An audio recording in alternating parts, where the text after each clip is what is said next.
Yo, yo, yo, welcome back to the show. This your boy Born Reaper. Give it up for your host. All right, man. We here. We gonna be talking about a few stories today. Oh, by the way, how everybody week going? Hope your week starting off the way it's supposed to. And yeah, man, we're gonna get into a few stories. I'm gonna be listening to a few TikTok stories that I found very fucking interesting. So let's get into it.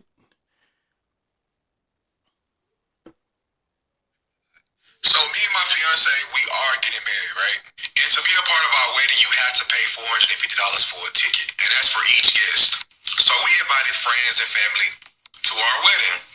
Tell me why everybody that we invited has declined the invitation. We already have spent 100, maybe almost close to $200,000 on the wedding. We have already pre-ordered the cake. We already put down the deposit for the venue. We've already got the wedding dress. I say it all the time. I don't even believe in half the stuff that y'all be saying on the internet because this right here is ridiculous. This can't be real. But for the sake of this video, we're gonna assume that he's being for real. And if he's being for real, the only people that are gonna be at that wedding is him and his wife. Because who the hell is paying almost $500 to attend a wedding? I know I'm not. I can't speak for everybody, but I don't know too many people that are willing to do that. And then if I bring a guest, I bring my wife too. That's almost $1,000 just to watch y'all get married? No, sir. You said you guys spent almost $200,000 on the wedding. Like, it sounds like you're trying to get some of that money back by charging your guests. And this is just me personally. Spending that type of money on a wedding, it's just uncalled for me. Like, that's ridiculous. You can buy a property with that type of money, or, just about pay a property off with that type of money. Like, to spend it on one event, one day, no. Then he goes on to say, well, people will spend that type of money to see Beyonce, to see Chris Brown and stuff like that. And yeah, they will. I'm not supporting that either. They spend that type of money because it's something for them. It's something that's bringing them pleasure. It's something that they're experiencing. Your wedding is for y'all, man. That's for you guys. Like, we just there to support y'all, but it ain't like that's you guys' day. I get it. Like your family and friends. Yeah, man. So that's where we at. Have you seen this video? That's where we at. That's where we at with that shit. So in the comments, man, would y'all spend $450 to attend a family member's wedding per person? Like he said, with me and my wife, if we was to go, that shit would cost us almost $1,000 just to watch y'all get married. You know what we could do with $1,000 in our household, bro?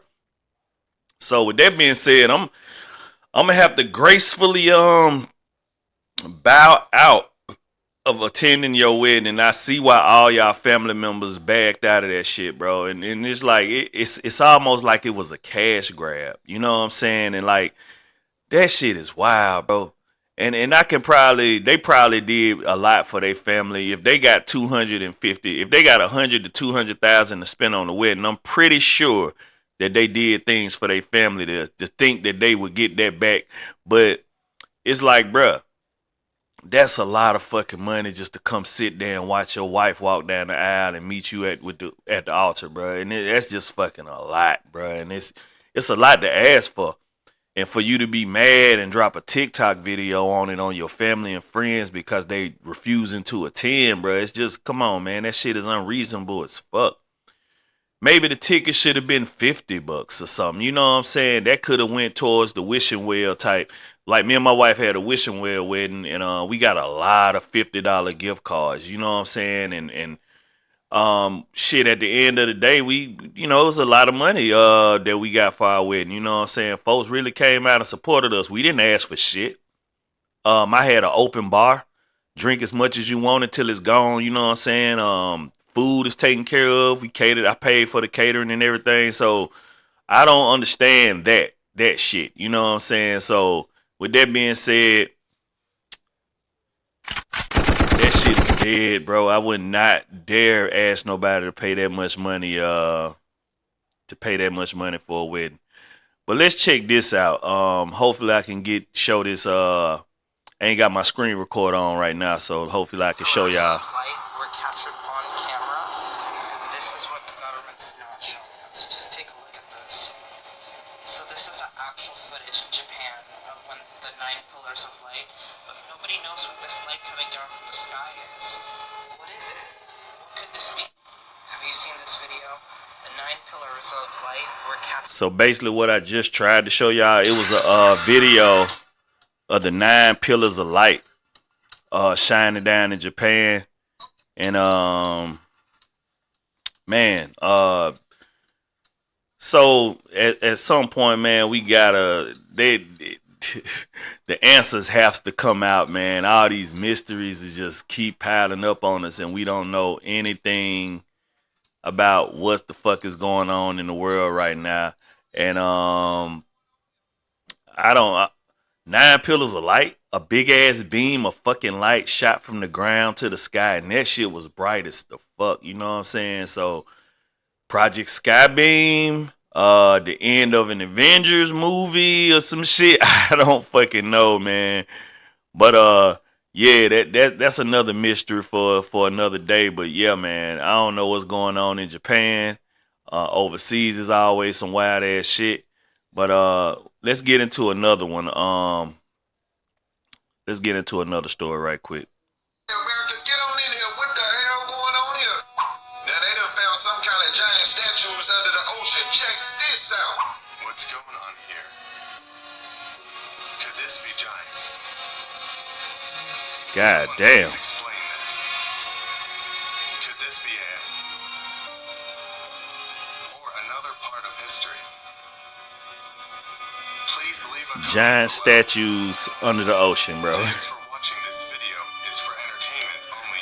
But Giant, if you know, fully you know. detailed statues under the ocean.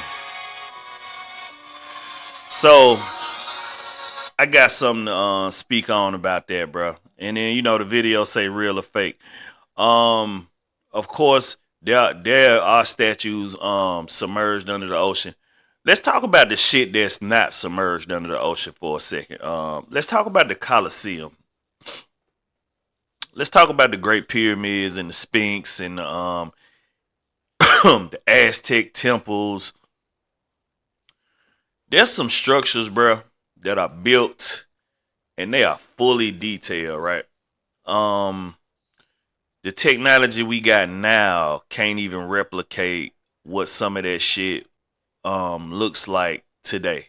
You know what I'm saying? We couldn't build that shit today if we wanted to. We could make somewhat similar, but man, they didn't have anything nowhere near as close to technology that we got, like architecture, blueprints, the tools to actually do that shit. And bruh, some of these temples and shit, man, is got carvings that are so intricately detailed to the point, and they're huge. These are fucking marble stones, bro.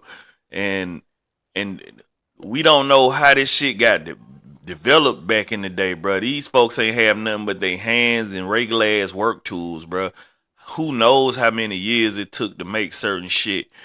And it just always blows my mind when I see like all of the Greek statues in Italy and shit like that, bro. It's just look at the detail of the statues, bro. Who did that shit, bro? Some statues are so huge, bro. Like it's like, bro, who the fuck did it, bro? Who moved this stone here so y'all can make this giant ass statue, bro? Y'all didn't move it with horses. Y'all couldn't have moved that shit with horses or cattle. It had to been something massive to help y'all do that shit, bro. It's just another one of those things that just make you think, bro. Like looking at the past, bro. There are a lot of unanswered shit, man. You know what I'm saying? And it got to be an explanation to that shit. Some of the carvings are so perfect, bro, and just so in line with shit, bro. It's just crazy to think that somebody did that by hand. You know what I'm saying? Who helped them, bro? Who carved out them stones? Who transported this shit to y'all so y'all could move this shit here? I don't know, man. History is a big ass mystery, bro. Like for real, for real. I don't know what the fuck, bro. So yeah, and the thing is, when going back thinking about the past like that, folks refuse to like really acknowledge how advanced that shit is. Like we, I couldn't imagine us even building anything of that nature, and let alone goddamn just trying to replicate it. You know what I'm saying? Ourselves. It's just a whole big ass fucking thing, bro. Like if we get into it, I'll be here for hours, man. But there's something strange about how the pyramids was made. There's something strange about all this ancient architecture that's still standing today. And some of these structures are massive, bro. Thousands and thousands of pounds of sculpture, and no one knows how it was made. No one knows who did it. All we got is history books. And the one thing about that shit is they always speak of like demons and angels and monsters and shit, and they got depictions of these things, you know what I'm saying? And in their time, that was their way of recording it. They didn't have photography way back then. So to write about it, to draw it, to like sketch it out on a wall, that was all they had to do, you know what I'm saying? And like the dinosaurs, like to this day, bro, I honestly think that they just taking bones that they find and just putting them hoes together the way they want to put them together. There's no telling what those bones or how those bones were supposed to be put together, bro. They just finding them scattered off inside a thing. If they're in proximity to each other, oh, this belongs to this. Boom, boom, boom. Dinosaurs, and then we name them dinosaurs. We call them lizards. We made the skin, and this is what it's supposed to look like, man. That's some bullshit, bro. That is some bullshit. But with that being said, ancient mystery, giant statues in the ocean. What y'all think about that shit? Do you think those are petrified giants? That's pretty much what I think they lean into. You know what I'm saying? Like the I think that's pretty much what they lean into, bro. They're trying to say that the giant statues are actually petrified giants. And I ain't gonna lie, there are some islands and structures that actually look like giants. Like it's a island that looks like it's a lady giant just laying on her side. You know what I'm saying? And then it's another fucking mountain. Looks like a fucking tree trunk, like a big ass tree was chopped down. You know what I'm saying? And it even got the age rings inside it like an actual tree. So it's just one of those mystery things, man, that we gotta goddamn. I just hope that, bro, I'm still here when most of this shit gets solved, bro, cause this shit be really intriguing me, bro. I fucks with the past, I fucks with the mystery and shit. What's up, Buster? She's trying to get in the video, you know what I'm saying? It's my nigga, my little nigga. Yeah, perfect black and white tuxedo. You know what I'm talking about? But anyway, yeah, man. But on to some more news. I wasn't gonna get into any wrestling talk this week, but we gotta speak on what happened on Raw last Monday. Bronson Reed. I don't know what happened at creative. I don't know what happened backstage. But all of a sudden, they turned this dude into the monster that I knew he could be. When I tell you this dude destroyed Seth Rollins might be out for a minute, man. So he got this move called Tsunami. Now, peep, this dude is 300 plus pounds. He goes to the top rope and he just launches off. Boom, and it's called the Tsunami, right? He didn't hit Steph with one or two or three or four or five, but six tsunamis, bruh. And then sat up on the top rope and folded his arms on some Yokozuna type shit. I was like, man, I'm so hyped for this shit, bruh, because I always fuck with Bronson Reed, but he was trapped in mid-card hell, you know what I'm saying? He was losing to motherfuckers and barely having good matches. Now all of a sudden he a threat, bruh, and I fucks with it. It kind of makes me think of Samoa Joe or like just a monster dog that they finally unleashing. Let him be who he supposed to be. You know what I'm saying? And I fuck with it. And he a Samoan. He a big ass Samoan, but I think he from Europe. He got the deep European accent and shit. But man, I'm so interested to see what's gonna happen on Raw tonight, man. See what comes of the Judgment Day. Rhea Ripley and Damian Priest are now the Terror Twins, and I fucks with that name. I fucks with that group. They still calling themselves the original Judgment Day, but at the end of the day, you know what I'm saying? It is what it is. But like I said, bro, been a crazy week, man. Just wanted to get into some of this crazy news that's popping off on TikTok. Get into a little conspiracy shit. But yeah, man, we gonna hop back with y'all next week on some more shit. But I'm finna hop on Twitch like I always do, get my game on. And if you fucking with me on the gaming tip, if you're a gamer and you want to see some dope gameplays, hit your boy up on Twitch at Born Reaper 205. Always like and subscribe to the channel, you know what I'm saying? Share the vid, goddamn, turn on that bell so you know when I'm gonna drop these things. And you know what I'm saying? Get with your boy. Yeah, deuces. We out.